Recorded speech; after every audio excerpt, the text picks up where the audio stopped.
থামানো যাচ্ছে না মার্কিন প্রেসিডেন্টকে। কথা বলে না গায়ে মানে না আপনি মোড়ল, ডোনাল্ড ট্রাম্পের সেই অবস্থা। বারবার আবারও দাবি করলেন ভারত পাক যুদ্ধে তিনি মধ্যস্থতা করে যুদ্ধবিরতি ঘটিয়েছেন। যদিও চিফ অফ ডিফেন্স স্টাফ জানিয়ে দিয়েছেন ডোনাল্ড ট্রাম্প যে দাবি করছিলেন পরমাণু যুদ্ধের পরিস্থিতি গিয়েছিল, এরকম কোনো পরিস্থিতি তৈরি হয়নি।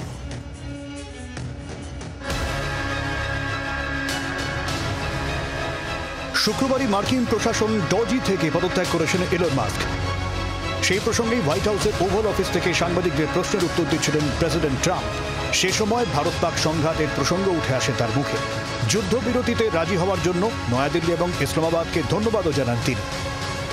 We're dealing with India, we're dealing with Pakistan, and we were able to stop potentially a nuclear war through trade as opposed through bullets. You know, normally they do it through bullets, we do it through trade. So I'm very proud of that. Nobody talks about it, but we had a very nasty potential war going on between Pakistan and India.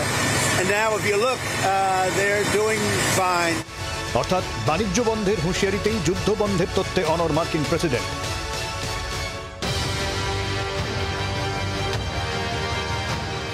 ভারতের তরফে বারবার বলা হয়েছে, এমনকি বিদেশমন্ত্রী S জয়শঙ্করও জানান পাকিস্তানের সঙ্গে সংঘর্ষ বিরতির সিদ্ধান্ত শুধুমাত্র একটা দ্বিপাক্ষিক সিদ্ধান্ত ছিল। এই আলোচনা ভারত ও পাক ডিজিএমওর মধ্যে হয়েছিল, কিন্তু ট্রাম্প আছেন ট্রাম্পই। ভারত পাক যুদ্ধবিরতি সরকারিভাবে ঘোষণার আগেই গত 10ই মে যুদ্ধবিরতির কথা ঘোষণা করেছিলেন।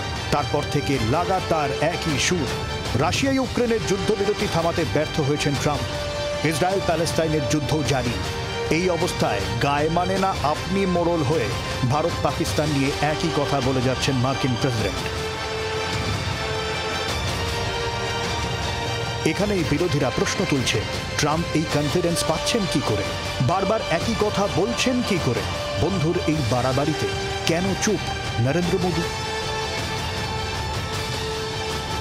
ব্যুরো রিপোর্ট, জি 24 ঘন্টা। বাংলার আওয়াজ, বাঙালির আবেগ, জি 24 ঘন্টা।